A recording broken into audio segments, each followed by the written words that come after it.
So what was it like for you to kind of jump aboard this Fallen franchise, this universe?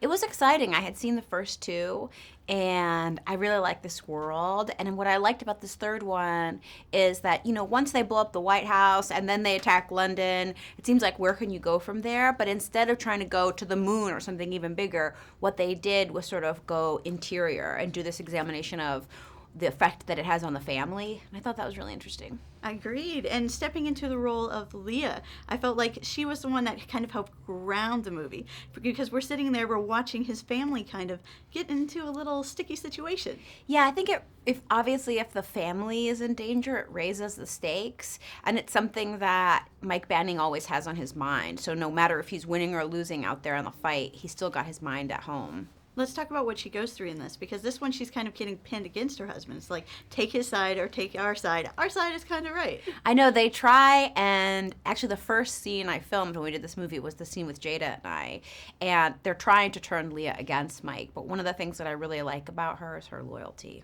And you got to work with Nick Nolte in this one because he's taking on the role of Mike Banning's dad. What was that like? It was cool. I'd never met him before, but I'm a fan, so it's always fun to act with someone whose work you love.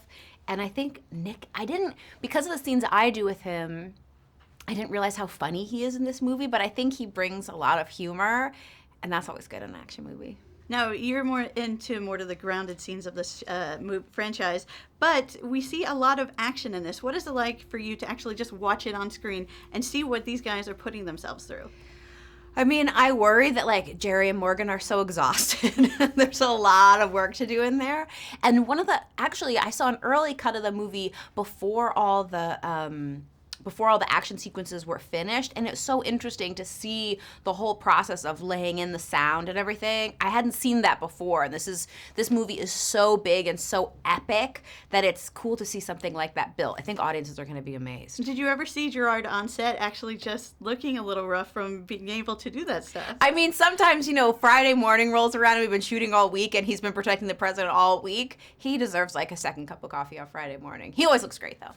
Now, you've done so many great movies over the years. My favorite will always be Coyote Ugly. Thank you. But what is it about acting that made you want to keep pursuing it, want to follow it, this is going to be your career? I love storytelling. I think it's a really human impulse that we all share. And I love a good story. And so it's something that I sort of enjoy doing with other people. Is there any genre that you haven't done that you would like to kind of pursue? I've never done horror, and I'm about to do the new season of Penny Dreadful, so I'm excited to get a shot at it. Oh, I'm glad that that's coming back. Thanks. I love